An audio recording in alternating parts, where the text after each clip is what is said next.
এত গরম ঘেমে যাচ্ছি, বেরোবো একটু ওই চিকেন আনতে, সেজন্য একটু ময়েশ্চারাইজার দিয়ে নিলাম। এবার একটু সানস্ক্রিন দেবো। এই যে, এ বাবা, সানস্ক্রিনটা আমার জামায় পড়ে গেল। এটা এতটাই লিকুইড। আমি তো এই সানব্যান, ওটা অনেক ভালো, এটা এত বেশি লিকুইড না, মামা আর্থের। একদমই ভালো লাগেনি, এত বেশি লিকুইড, এত বেশি লিকুইড, মানে আপনি একটু বের করতে গেলেই পুরোটা পড়ে যায়। এই জন্য এটা ওয়েস্টেজ, আর অতটাও ভালো না। আমার জন্য তো ভালো না, জানি না অনেকের জন্য এটা ভালো। আমি দেই সানব্যান্স। আপনারা হয়তো ভাবছেন যে একটু সানস্ক্রিন বলতে যাচ্ছে, একটু চিকেন আনতে যাবে, তার জন্য আবার এত কিছু করার কি দরকার? না, কিছুই না। ঝাঁঝা রোদ বাইরে, একটু সানস্ক্রিন তো লাগাতেই হয়, আর একটু ওই ন্যাচারাল সেলের একটু লিপস্টিক। কারণ আপনি বাড়ির সামনেই যান, দূরেই যান, সবসময় নিজেকে প্রেজেন্টেবল রাখবেন, তাহলে দেখবেন নিজেরই ভালো লাগবে, নিজের মন ভালো লাগবে। এই না অন্যকে দেখানোর জন্য কিন্তু সাজ নয়, অন্তত আমি তাই মনে করি।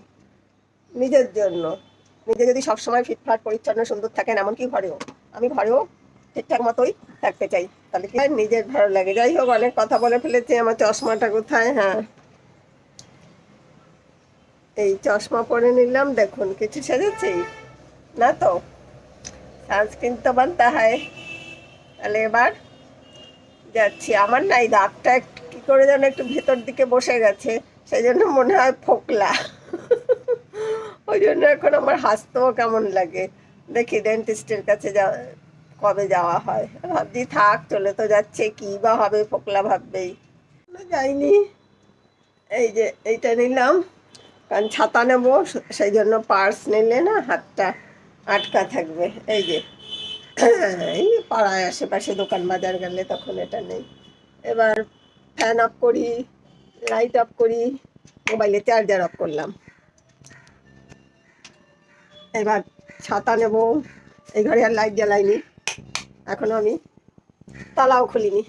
এই যে ছাতা নিলাম, গরমের দিন তো এইটা ছাড়া চলবেই না।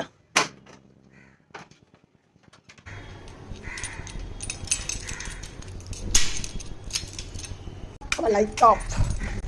এখানটা দেখুন পুরো রং উঠে গেছে।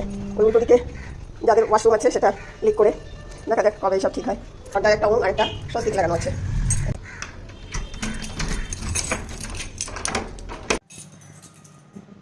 নামছি, তারপর চাবিটাকে ব্যাগের ভেতরে ভরবো।